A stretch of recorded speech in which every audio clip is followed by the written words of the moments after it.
Aparajitha, being a company which is into labor law compliance, has been conducting conclave on labor laws and industrial relations since 2013.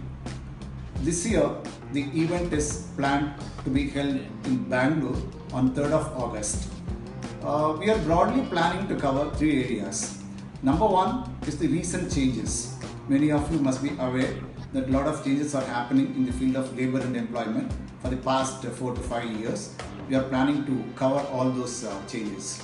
The second area is salary.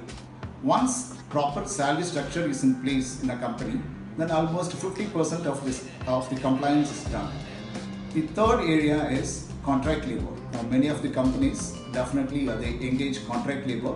Managing contract labor is a challenge for many of the companies. So that is the third area we are planning to cover. I hope all of you will find the event useful. Hope to meet you all there. Thank you.